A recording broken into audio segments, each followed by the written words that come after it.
வணக்கம் வணக்கம் வணக்கம். நல்லா இருக்கீங்களா? நல்லா இருக்கேன். சொல்லுங்க. நம்ம யார் பார்க்க போறோம்னா ஆன்மீக ஆர்வலர் திரு முருகன் அவர்களிடம் நம்ம பேச போறோம். நிறைய ஆன்மீக தகவலை நம்ம தெரிஞ்சுக்க போறோம். ஆன்மீக நிலை எப்படி இருக்கு, அதாவது இன்னைக்கு இணையதளத்துல எதை வேண்டுமானாலும் பேசலாம்னு நிறைய பேர் பேசிட்டு இருக்காங்க. இப்போ ஆன்மீக ஆர்வலர்களும் சரி, ஆன்மீகத்துல இல்லாதவங்களும் சரி, என்ன யார் வேண்டுமானாலும் ஆன்மீக கருத்துக்களை தெரிவிக்கும் போது அது தவறான கருத்துக்களும் பகிரப்பட்டு கொண்டிருக்கிறது. இது எப்படி பாருங்க? ஆன்மீகத்தில் வர்றதை பற்றி ஒரு தவறும் இல்லை. ஆனால் அது பொழப்புக்காக பயன்படுத்துறதுனால தான் பிரச்சனையே ஆரம்பிச்சிருக்கு. வயிற்று பொழப்புக்காக ஆன்மீகத்தை பயன்படுத்தக்கூடாது. உண்மையான ஆன்மீகத்தை எடுத்தால் ரொம்ப சந்தோஷம். அது ஒரு வாழ்க்கையின் வழிகாட்டியாகவும் இருக்கும், ஒழுக்கத்துக்கும் அது வழிவகுக்கும். அதுதான் ஆன்மீகம். குறிப்பாக ஆன்மீகம்னா என்ன, நீங்கள் என்ன சொல்லுவீங்க? தன்னை அறிதலே ஆன்மீகம், தன்னை ஒழுங்குபடுத்தல ஆன்மீகம். தன்னோட செயல்பாடுகள் நேர்மையாக இருக்கிறது ஆன்மீகம். கடவுளை வழிபடுவது எப்படி?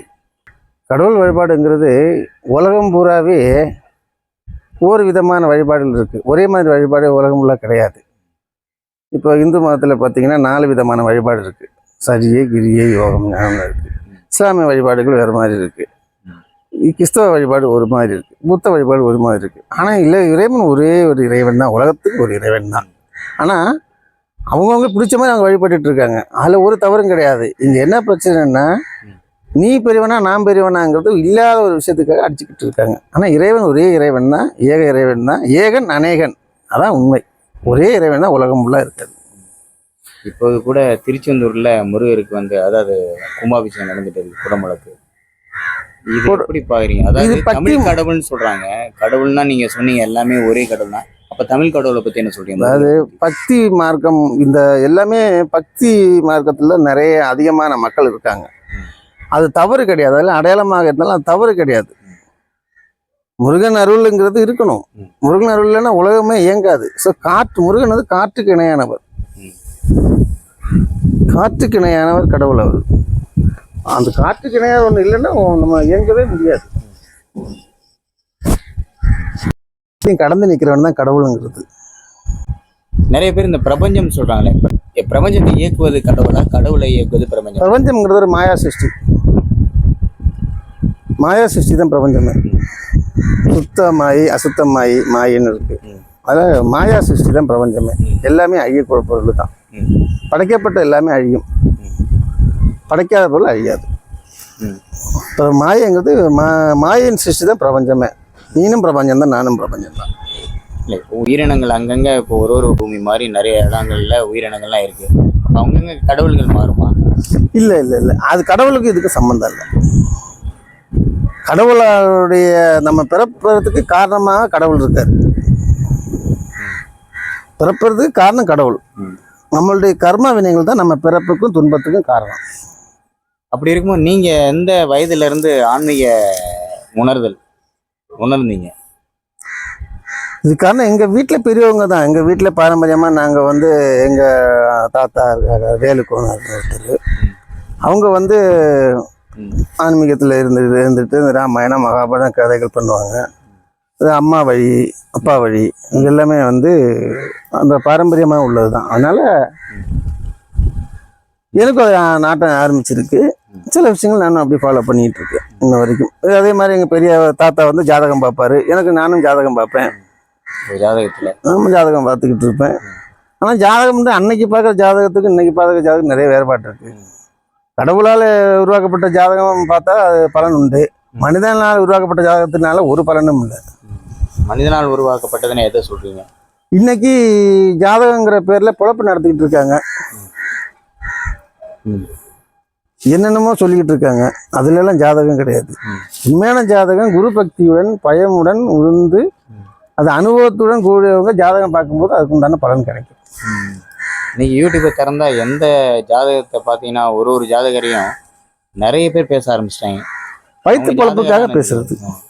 வயிற்று பொழப்புக்காக ஜாதகரே கிடையாது, வாய்ஸ் ஓவர் பண்ணிடுறாங்க. அதாவது குரல் கொடுத்து இந்த ஜாதகம் இப்படி ஆயிரும் அப்படி ஆயிரும்னு. எந்த ஜாதகம் எப்படி பயமுறுத்துறதா இருக்கு. மதி செயல்படும், விதி முடிவு பண்ணும். பிறப்பது விதி, இறப்பதும் விதி. செயல் மதியுடையது. ம்.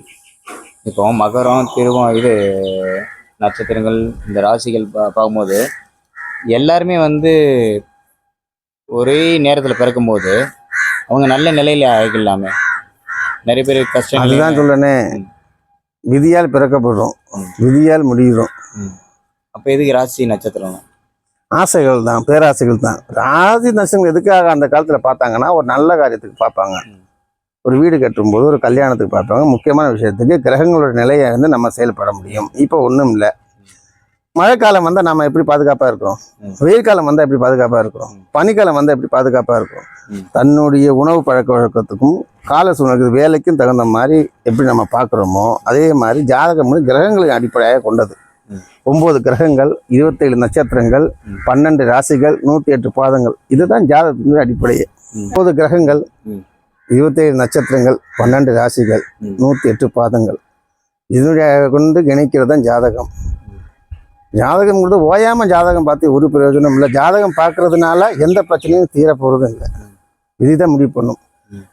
சில விஷயங்கள் வந்து அனுபவங்கள், குரு பக்தியுடன் ஒரு அனுபவம் உள்ள ஒருத்தர் ஜாதகம் பார்க்கும்போது அவர் குருவாக இருந்து சில வழிகாட்டியாக இருக்கும்போது நல்லா இருக்கும்.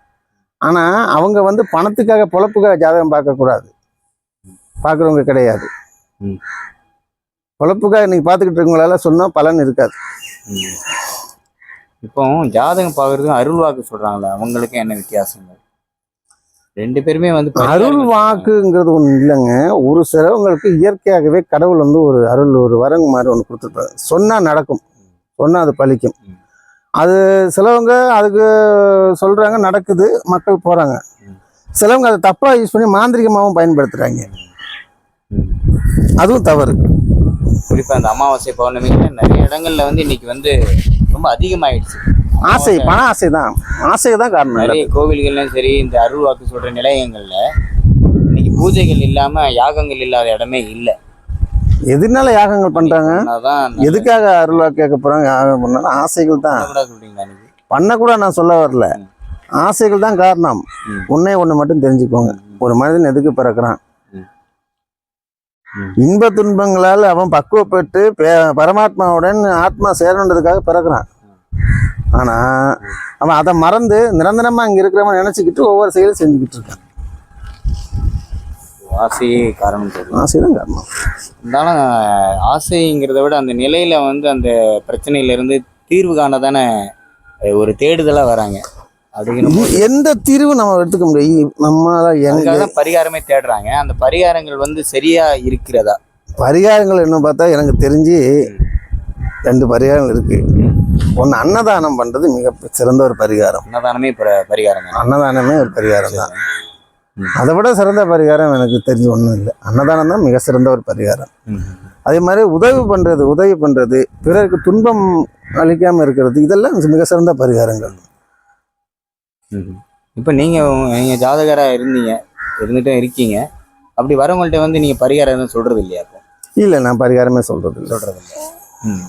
ஏன்னா அன்னதானம் தான் சிறந்த பரிகாரம். அதை விட என்ன பரிகாரம்?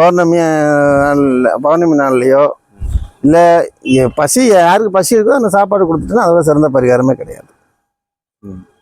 இன்றைய நிலையில வந்து மக்கள் வந்து எந்த மாதிரி திசையை நோக்கி செல்றாங்க? அழிவை நோக்கி சொல்றாங்க, பேராசையின் அழிவை நோக்கி சொல்றாங்க. பேராசை, ஆசை, நான் வாழணும், எந்த குடும்பம் வாழணும், மற்றவங்களை பத்தி கவலையே கிடையாது. பேராசையில வாழ்ந்துக்கிட்டு இருக்காங்க. அது எந்த அழிவு தான் காரணம். அழிவின் பாதையை நோக்கி பயணம். நிச்சயமா. உங்களை பத்தி சொல்லுங்க. சிறு வயதுல வந்து ஜாதகரம் ஆகுனீங்க, அதுக்கப்புறம் அந்த துறையில ஏன் நீங்க வெளியே வந்தீங்க? வெளியே வரல? இல்லை, வெளியே நான் வரலை. ஆனா அது முன்ன இருந்த மாதிரியான ஒரு நிலை இன்னைக்கு இல்லை. என் மக்கள்லாம் வரலையா?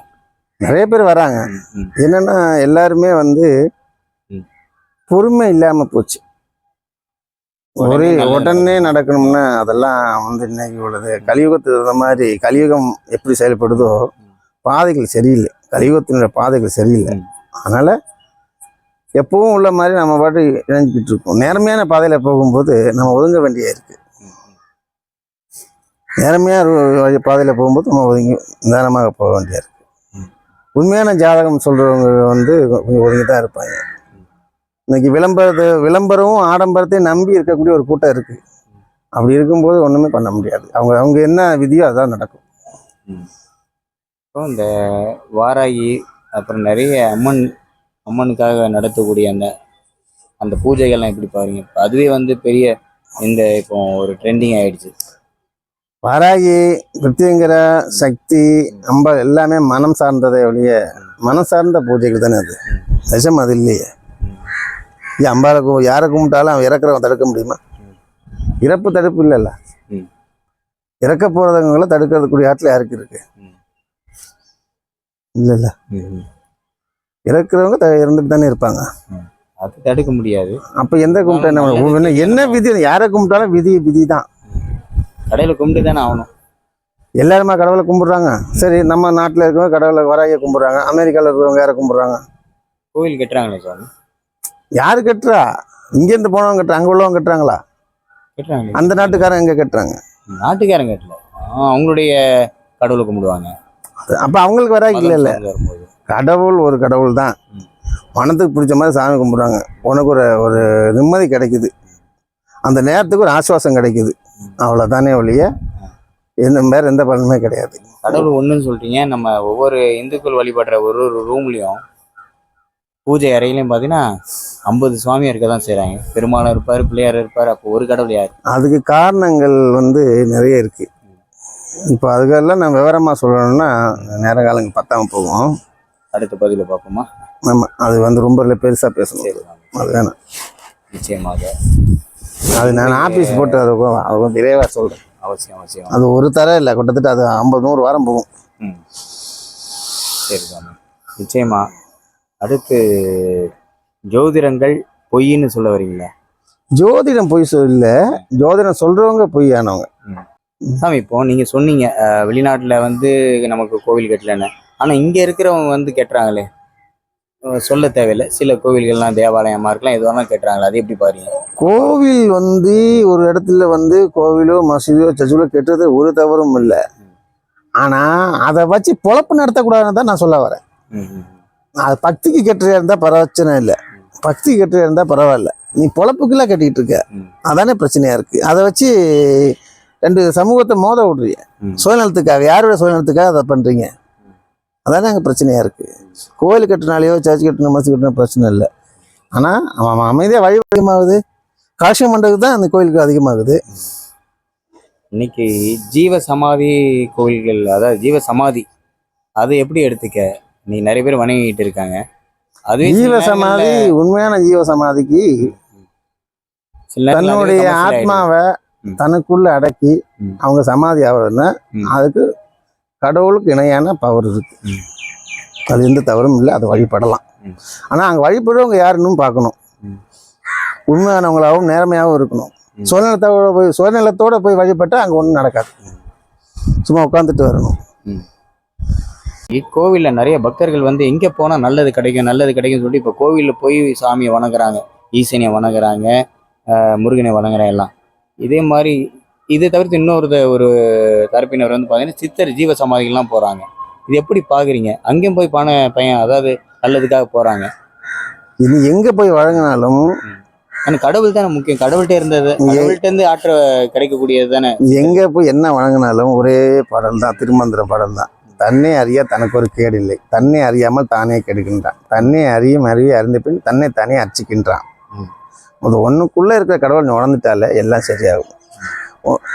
உனக்குள்ள கடவுளை வச்சுட்டு நீ வெளியே பூரா தேடினா வந்து ஒரு பயனும் இல்லை. நீ சித்தர் கோயிலில் போய் ப்ரே பண்ண தப்பு இல்லை, அங்கே அந்த வைப்ரேஷன் இருக்கும், அதில் குறை இல்லை. ஆனாலும் உனக்குள்ளேயும் கடவுள் இருக்குல்ல, ஒன்று நீ உணர்ந்துக்கும். அதானே ஆன்மீகம். தன்னை அறிதல் தானே ஆன்மீகம்.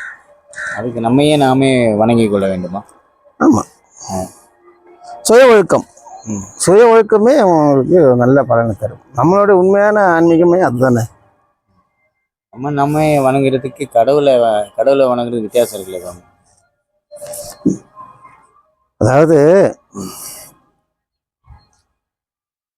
தாய், மாதா, பிதா, குரு, தெய்வம். நம்ம தகுந்த காயத்தில் தாய் பாதுகாப்பார். அப்புறம் தந்தையோட அரவணைப்பு இருக்கும், அப்புறம் வழிகாட்டியாக குருன்னு ஒருத்தர் இருப்பார், அப்புறம் கடவுள் அடைகிறோம் இல்லையா? இப்போ உங்கள் மனசுக்கு பிடிக்காத காரியங்கள் நீங்கள் ஏன் செய்கிறது இல்லை? ஏன்னா உங்களுக்கு பிடிக்கல செய்யலை, பிடிச்ச செய்கிறீங்க. அதே மாதிரி நீங்கள் உங்கள் மனசுக்கு பிடிச்சா நீங்கள் செய்யலாம், பிடிக்காத விஷயம் நீங்கள் செய்ய போகிறது இல்லை. அதே மாதிரி தான் கொலையை பிடிச்சிருந்து சொல்லிட்டு கொலையை செய்கிறாங்க. அது அவனுங்க, அதுதான் நான் சொல்ல வரேன். அதுதான் மனது செயல்பாடு. உனக்குள்ளே தான் கடவுளை இருக்குன்னு தான் எல்லாருமே சொல்கிறேன், எல்லா மகான்களுமே சொல்கிறாங்க. அதில் என்ன தப்பு இருக்குது? ஆனால் அதை உணர மாட்டேங்கிறாங்க. தன்னை உணர்தலே இறை உணர்தல். இறை உணர்தல். தன்னை அறிய தனக்கு ஒரு கேடு இல்லை, தன்னை அறியாமல் தானே கெடுக்கின்றான். தன்னை அறியும் அறிவியை அறிந்தபின் தன்னை தானே அர்ச்சிக்கின்றான். ஆன்மீக தகவல் வந்து நம்ம பகிர்ந்துட்டு இவ்வளவு நேரம் எல்லாமே முன்னுக்கு முரணாக, அதாவது நிறைய விஷயத்த வந்து இல்லைங்கிற மாதிரி சொன்னீங்க. நீங்களே ஒரு ஜாதகர், ஆனால் ஜாதகம்ங்கிறது பிழைப்பை நடத்துறதா சொன்னீங்க. நிறைய குற்றச்சாட்டுகளும் வச்சிங்க என்ன ஆன்மீக துறையில் இருந்தாலும்.